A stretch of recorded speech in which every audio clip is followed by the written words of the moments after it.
Hey, boys and girls, here it is, the last four chapters of Walk to Moon. So, this is my final video of me reading the book. Obviously, there'll be um, me doing the review for the rest of the packet, but here we are, the last four chapters. I'm on 40, The Gifts. It seemed fitting that at this point in my story of Phoebe, Gramps called out, "I-D ho!" We were high in the mountains and had just crossed the Montana border into Idaho. For the first time, I believed we were going to make it to Lewiston by the next day, the 20th of August, my mother's birthday. Gramps suggested we press on to Coeur d'Alene, about an hour away, where we could spend the night. From there, Lewiston was about 100 miles due south, an easy morning journey. How does that sound to you, Gooseberry? Gram was still, her head pressed against the back of the seat rest and her hands folded in her lap. Gooseberry? When Gram spoke, you could hear the rattle in her chest. "Oh, that's fine," she said. "Gooseberry, are you feeling okay?"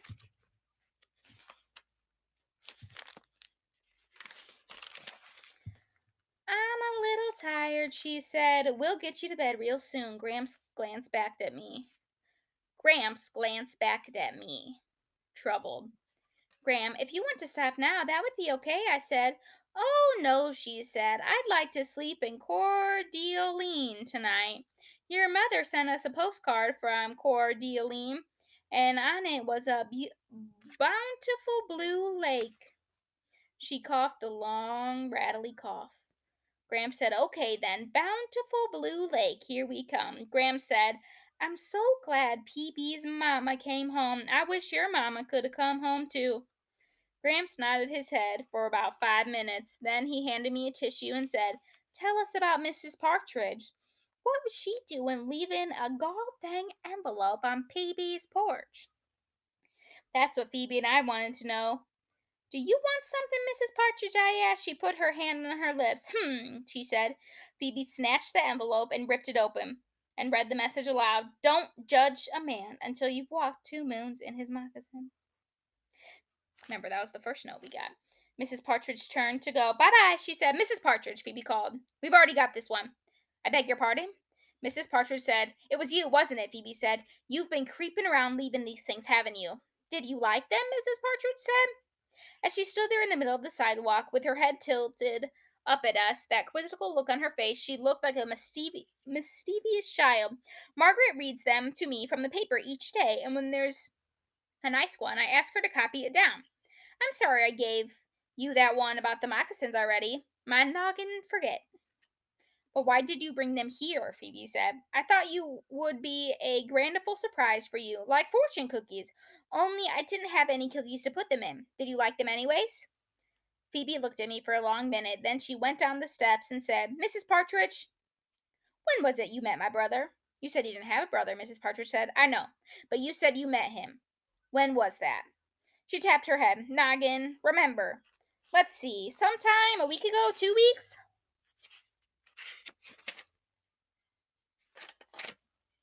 "He came to my house by mistake.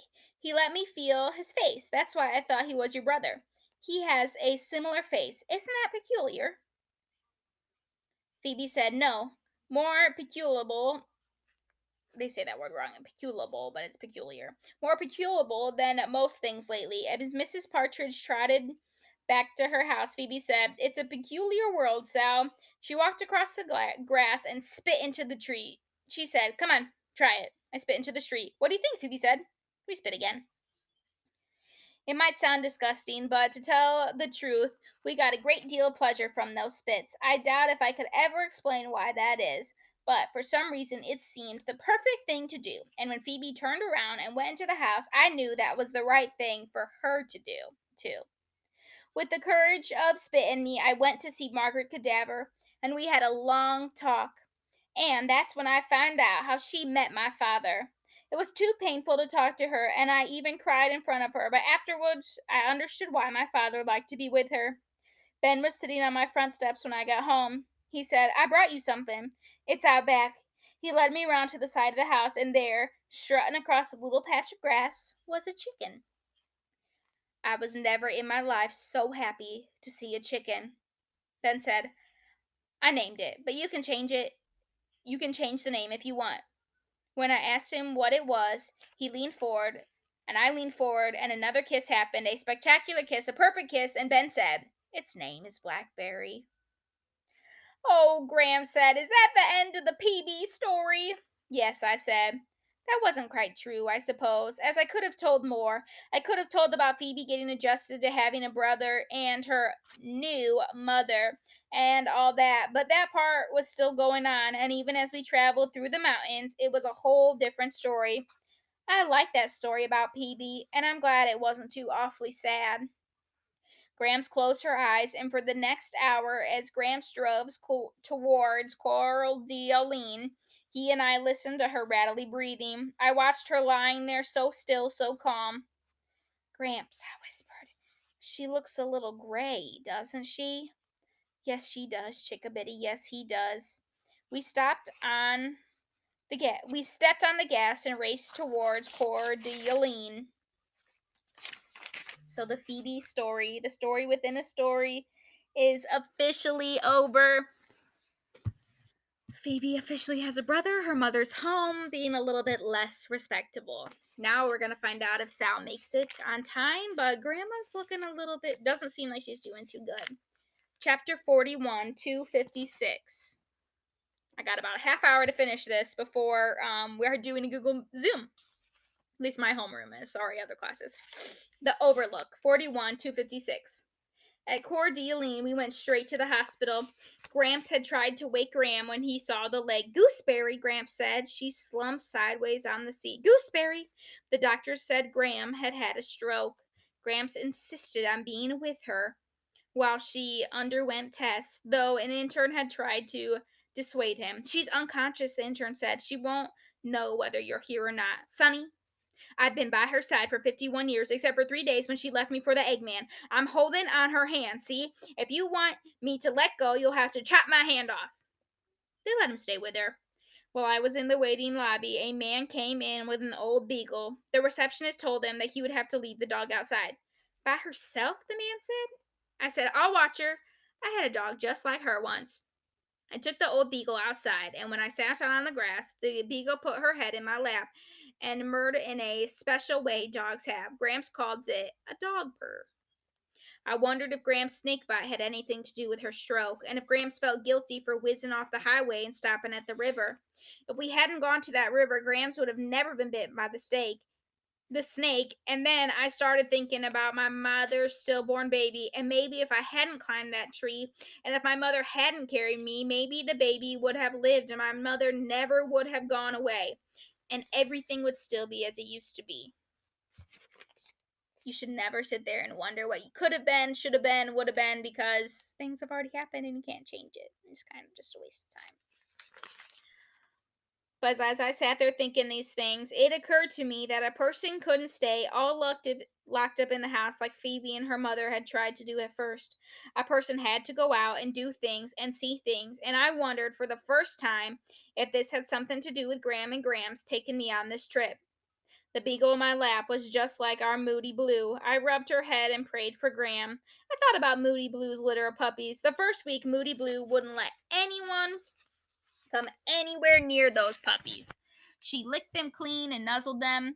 They squealed and pawed their way up to her with their eyes still sealed. Gradually, Moody Blue let us touch the puppies, but she kept a sharp eye on us, and if we tried to take the puppy out of her sight, she growled.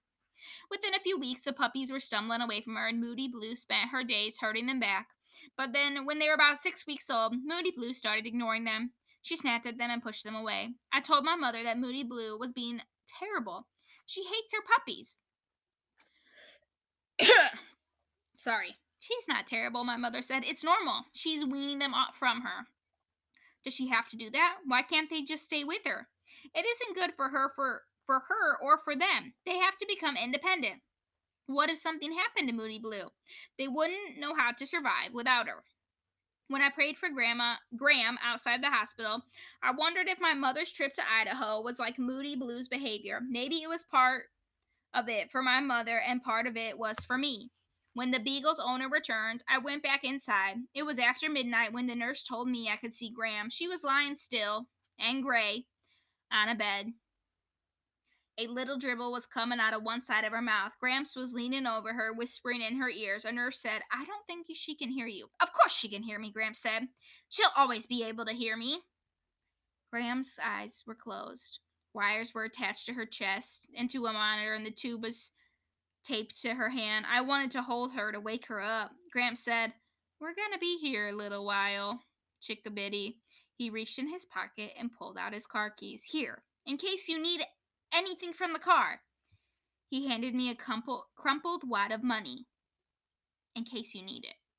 "I don't want to leave Graham," I said. "Heck," he said, "she doesn't want you sitting around in this old hospital. You just whisper in her ear if you want to tell her anything, and then you go do what you have to do. We're not going anywhere. Your grandmother and I will be right here." He winked at me. "You be careful, chickabiddy." I leaned over and whispered in Graham's ear, and then I left. In the car, I studied the map, leaned in the back seat, and closed my eyes. Gramps knew what I was going to do. The keys were cold in my hand. I studied the map again. One curvy road ran direct from Coeur d'Alene to Lewiston. I started the car, backed it up, drove around the parking lot, stopped, and turned off the engine. I counted the money in my pocket and looked at the map once more. In the course of a lifetime, there were some things that mattered. Although I was terrified when I drove out of the parking lot, once I was on the highway, I felt better. I drove slowly and I knew how to do it. I prayed to every passing tree, and there was a thumping line of trees along the way. It was a narrow, winding road without traffic. It took me 4 hours to drive 100 miles from Coeur d'Alene to the top of Lewiston Hill, which to me was more of a mountain than a hill. I pulled into an overlook at the top. In the valley far below Lewiston was a Snake River winding through it. Between me and Lewiston was a tremendous road with its hairpin turns that twisted back and forth down the mountain. I peered over the rail, looking for the bus that I knew was still somewhere down there on the side of the mountain, but I couldn't see it. "I can do this," I said to myself over and over. "I can do this." I eased the car back onto the road. At the first curve, my heart started thumping. My palms were sweaty and slippery on the wheel. I crept along with my foot on the brake, but the road doubled back so sharply and plunged so steeply that even with my foot on the brake, the car was going faster than I wanted it to. And when I came out of that curve, was on the outside lane, the one nearest to the side of the cliff. It was a sharp drop down, with only a thin cable strung between occasional spots to mark the edge of the road. Back and forth across the hill, and the road snaked. For a half mile, I was on the inside against the hill and felt safer. And then I came to one of those awful curves, and for the next half mile, I was on the outside, and the dark side of the hillside stretched down and down and down. Back and forth I went, a half mile safe, a curve, a half mile edge into the side of the cliff. Halfway down was another outlook, a thin extra lane marked off less as an opportunity to gaze at the scenery, I thought, then to allow drivers a chance to stop and gather their wits. I wondered how many people had abandoned their cars at this point and walked the remaining miles down. As I stood looking over the side, another car pulled into the overlook. A man got out and stood near me smoking a cigarette. "Where are the others?" he asked. "What others?" "Who's with you? Who's driving?" "Oh," I said, "Around. Taking a pee, eh?" he said, referring, I gathered, to whoever was supposed to be with me. "A hell of a road to be driving at night, isn't it?" "I do it every night. I work up in Pullman and live down there," and pointed to the light of Lewiston and the Black River. "You been here before?" he said. "No." "See that?" He pointed to a spot somewhere below. I peered into the darkness, and then I saw the severed treetops and the rough path cut through the brush. At the end of the path, I could see something shiny and metallic reflecting the moonlight. It was the one thing I had been looking for. "A bus went off the road here a year or more ago," he said. "Skidded right here coming out of the last turn and went sliding into this over there. And went sliding into this here overlook and on through the railings and rolled over and rolled into those trees. A hell of a thing. When I came home that night, rescuers were still hacking their way through the bush to get it. Only one person survived, you know?" I knew. So first off, Sal's only 13, definitely not old enough to be driving, and definitely not old enough or experienced enough to be driving in the mountains that were so dangerous. So Sal's looking for this bus, and if you recall from way in the beginning, who was on a bus? Dun dun. 42. The bus and the willow. When the man drove off, I crawled beneath the railing and made my way down the hill towards the bus.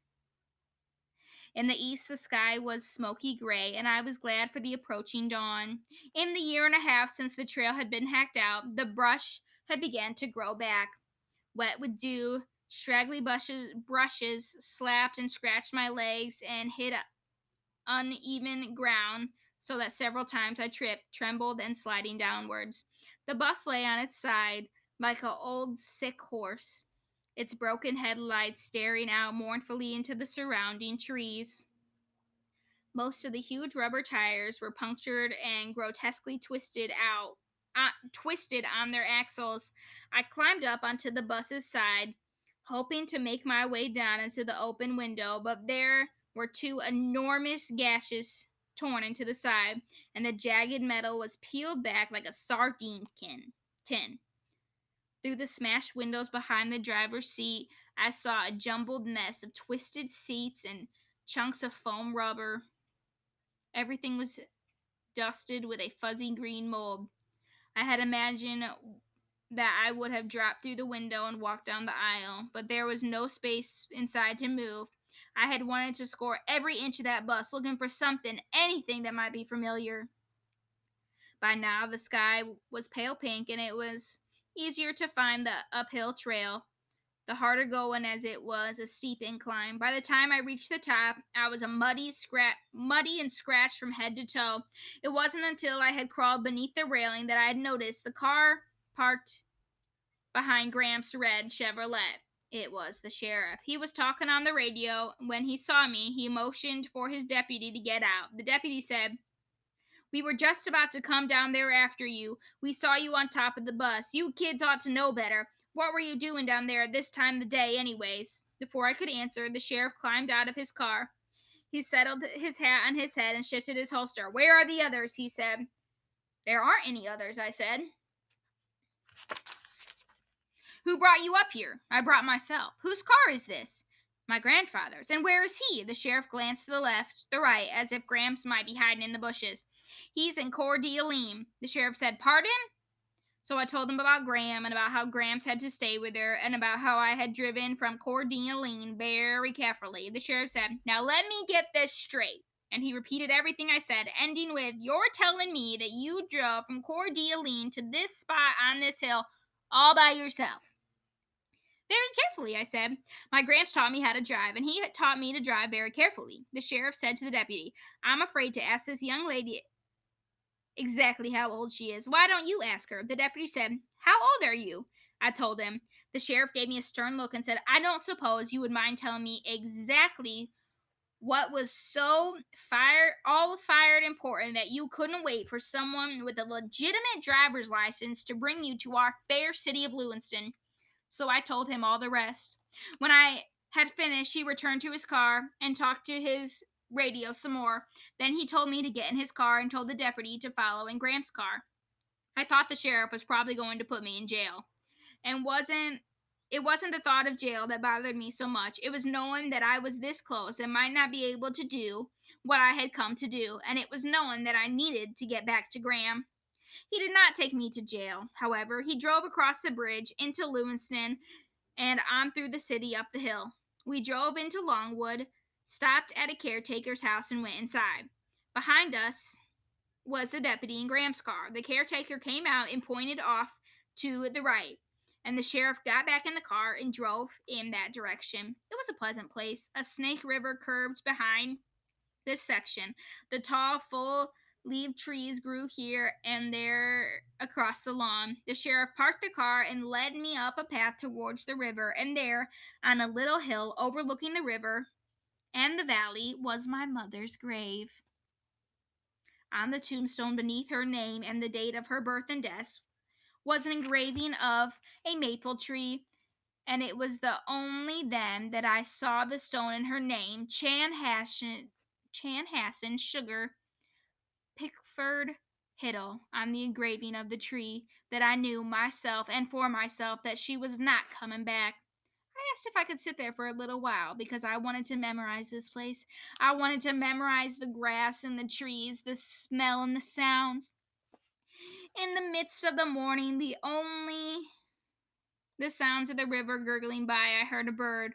It was a singing a bird song, a true sweet bird song. I looked all around, then up into the willow that leaned towards the river. The bird song came from the top of the willow, and I did not want to look too closely because I wanted it to be the tree that was singing.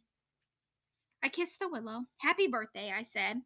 In the car, I said, she isn't actually gone at all. She's singing in the trees. Whatever you say, Miss Salmonical Hiddle. You can take me to jail now. So, Sal's mom was on that bus that crashed and her mother passed away. There was one survivor, and we don't know who that survivor is.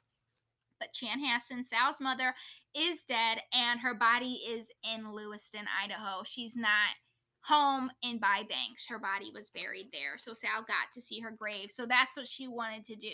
She knew she could never bring home her mother, but she had to see for herself her mother's grave. 34 is our gooseberry. Instead of taking me to jail, the sheriff drove me to Coeur d'Alene with the deputy following us in Graham's car. The sheriff gave me a lengthy and severe lecture about driving without a license and made me promise that I would not drive again until I was 16. Not even on Graham's farm, I asked. He looked straight ahead on the road. I suppose people are going to do what they want to do on their own farms, he said, as long as they have a lot of room to maneuver and as long as they are not endangering the lives of any other persons or animals. I'm not saying you ought to. I'm not giving you permission or anything. I asked him to tell me about the bus accident.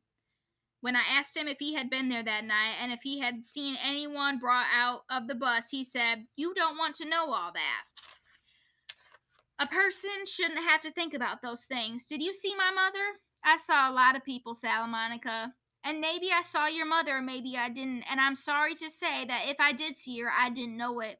I remember your father coming into the station. I do remember that. But I wasn't with him when I wasn't there when. Did you see Mrs. Cadaver? I said. How do you know Mrs. Cadaver? He said, Of course I saw Mrs. Cadaver. Everyone saw Mrs. Cadaver. 9 hours after that bus rolled over and all those stretchers being carried out up the hill, everyone disappearing, there was her hand coming up from the window, and everyone was shouting because there was a moving hand. He glanced at me. I wish it had been your mother's hand. Mrs. Cadaver was sitting next to my mother, I said. Oh. They were strangers to each other when they got on that bus, but by the time they got off, 6 days later, they were friends. My mother told Mrs. Cadaver all about me and my father and our farm in Bybank. She told Mrs. Cadaver about the fields and the blackberries and Moody Blue and the chickens and the singing trees. I think that if she told Mrs. Cadaver all that, then my mother must have been missing us, don't you think? I'm sure of it, the sheriff said. How do you know all of this? So I explained to him how Mrs. Cadaver had told me all this on the day Phoebe's mother returned. Mrs. Cadaver told me how her father visited her in the hospital in Lewiston after he had buried my mother. He came to see the only survivor from the bus crash. And when he learned that Mrs. Cadaver had been sitting next to my mother, they started talking about her. They talked for 6 hours. Mrs. Cadaver told me about her and my father writing to each other and about how my father needed to get away from Bybanks for a while. I asked Mrs. Cadaver why my father hadn't told me how he met her. And she said he had tried, but I didn't want to hear it, and he didn't want to upset me. I thought I might dislike Margaret because she had survived, and he thought I might dislike Margaret because she had survived and my mother did not. Do you love him? I asked Mrs. Cadaver. Are you going to marry him? Goodness, she said, it's a little early for that. He's holding on to me because I was with your mother and held her hand in her last moments. Your father isn't ready to love anyone else yet. Your mother was one of a kind. That's true, she was. And even though Mrs. Cadaver had told me all this and told me how she had been with my mother in her last minutes, I still did not believe that my mother was actually dead. I still thought that there might have been a mistake. I didn't know what. I had hoped to find in Lewiston. Maybe I expected that I would see her walking through a field and I would call her and she would say, "Oh, Salamonica, my left arm," and "Oh, Salamonica, take me home." I slept for the last 50 miles into Coeur d'Alene, and when I woke, I was sitting in the sheriff's cart outside the hospital entrance. The sheriff was coming out of the hospital, and he handed me an envelope, and I slid it in beside me on the seat. In the envelope was a note from Gramps giving me the name of the motel he was staying at. Beneath that he had written, "I'm so sorry to say that our gooseberry died at 3 o'clock this morning." Gramps was sitting on the side of the bed in the motel talking on the telephone. When he saw me and the sheriff at the door, he put the phone down and hugged me to him. The sheriff told Gramps how sorry he was and that he didn't think it was the time or place to give anybody a lecture about underage granddaughters driving down a mountainside in the middle of the night. He handed Gramps the car keys and asked Gramps if he needed any help making arrangements. Gramps said he had taken care of most things. Gramps' body was being flown back to Bybanks where my father would meet the plane. Gramps and I were going to finish what we had to be done in Coeur d'Alene and leave the next morning. After the sheriff and the deputy left, I noticed Graham and Gramps' open suitcase. Inside were Gramps' things all mixed in with Gramps' clothes. I picked up her baby powder and smelled it. On the desk was a crumpled letter. When Gramps saw me look at it, he said, "I wrote her a letter last night. It's a love letter." Gramps lay down on the bed and stared up at the ceiling. "Chickabiddy," he said, "I miss my gooseberry."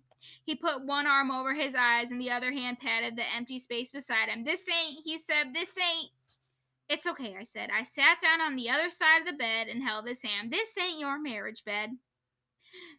After about 5 minutes later, Gramps cleared his throat and said, "But it will have to do." Page 44. This is the last chapter of the books. I'm sad to say that and read that Gramps has passed away. We're back in Bybanks now. My father and I are living on our farm again. Gramps is living with us. Graham is buried in the aspen grove where she and Gramps were married. We miss our gooseberry every single day. Lastly, I've been wondering if there might be something hidden behind the fireplace, because just as the fireplace was behind the plaster wall and my mother's story was behind Phoebe's, I think there was a third story behind Phoebe's and my mother's, and that was Graham and Gramps. On the day Gramps was buried, my friend Gloria, on the day after Graham was buried, her friend Gloria, the one Graham thought was so much like Phoebe, and the one who had a hankering for Gramps, came to visit Gramps. They sat on our porch while Gramps talked about Graham for 4 hours straight. Gloria asked if we had any aspirin. She had a grand headache. We haven't seen her since. I wrote to Tom Fleet, the boy who helped Graham when the snake took a snack out of her leg. I told him that Graham was back in Bybanks, but unfortunately she had come in a coffin. I described the aspen grove where she was buried and told him about the river nearby. He wrote back saying that he was sorry about Graham's and maybe he would come and visit the aspen grove someday. Then he asked, "Is your riverbank private property?" Gramps has given me more driving lessons in the pickup truck. We practiced over on Gramps' old farm where the new owner let us clunk around on the dirt roads. With us rides Gramps' new beagle dog, which is named Huzzah, Huzzah. Gramps pet the puppy and smokes his pipe as I drive, and we both play the moccasin game. It's a game we made up on our way back from Idaho. We take turns pretending we are walking in someone else's moccasins. If I were walking in PB's moccasins, I would be jealous of a new brother dropping out of the sky. If I were in Graham's moccasins right this minute, I would want to cool my feet in that river over there. If I were walking in Ben's moccasins, I would miss Salamonica Hiddle. On and on we go. We walk in everybody's moccasins, and we have discovered some interesting things that way. One day I realized that our whole trip out to Lewiston had been a gift from Graham and Gramps to me. They had given me a chance to walk in my mother's moccasins, to see what she had seen and feel what she might have felt on her last trip. I also realized that there was a lot of reasons why my father didn't take me to Idaho when he got the news of her death. He was too grief-stricken and he was trying to spare me. Only later did he understand that I had to go and see for myself. He was right about one thing, though. We didn't need to bring her body back because she is in the trees, the barns, the fields, Gramps is different. He needs Graham right here. He needs to walk out to that aspen grove to see his gooseberry. One afternoon, after we'd been talking about Prometheus stealing fire from the sun to give to man and about Pandora opening up the forgotten box with all the evils of the world, the night Gramps said that those myths evolved because people needed a way to explain where fire came from and why there is evil in the world. That made me think of Phoebe and the lunatic. And I said, if I were walking in Phoebe's moccasins, I would have to believe in a lunatic and an axe wielding Mrs. Cadaver to explain my mother's disappearance. Phoebe and her family helped me, I think. They helped me to think about and understand my own mother. Phoebe's tales were like fishing in the air. For a while, I needed to believe that my mother was not dead and she would come back. I still fish in the air sometimes.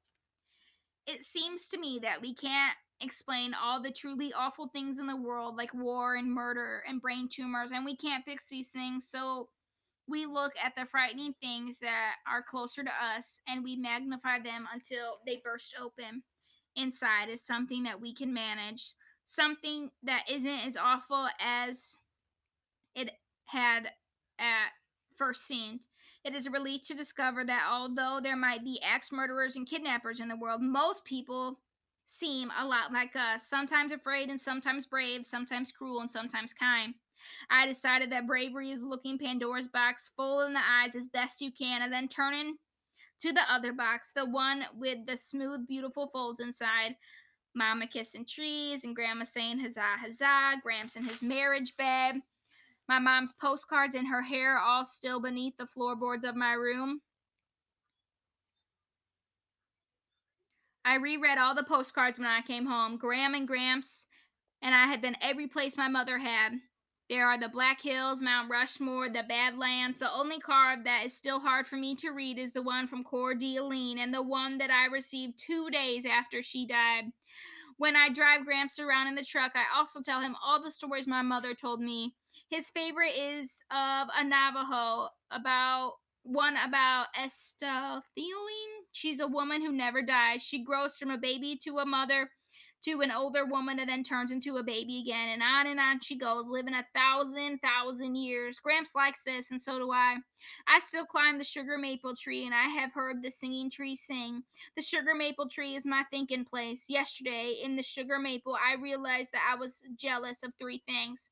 The first jealousy is a foolish one. I am jealous to whoever Ben wrote about in his journal because it was not me. The second jealousy is this. I am jealous that my mother had wanted more children. Wasn't I enough? When I walked in her moccasins, though, I'd say if I were my mother, I might want more children. Not because I don't love my Salamonica, but because I love her so much, I want more of these. Maybe that is the fish in the air, and maybe it isn't, but it is what I want to believe. The last jealousy is not foolish, nor is it one that will go away just yet. I am jealous that Phoebe's mother came back and mine did not. I miss my mother. Ben and Phoebe write me all the time. Ben sent me a Valentine in the middle of October that said, "Roses are red, dirt is brown. Please be my Valentine, or else I'll frown."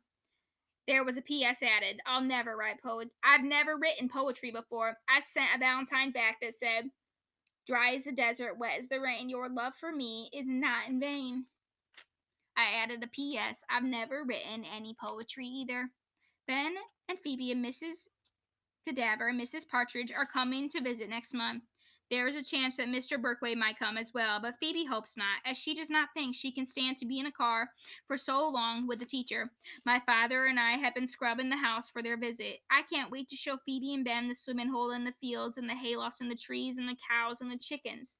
Blackberry the chicken that Ben gave me is the queen of the coop, and I'll show Ben her too.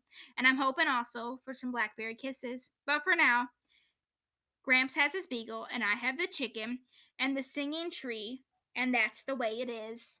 Huzzah, huzzah. That is the end of Walk Two Moons. I love it.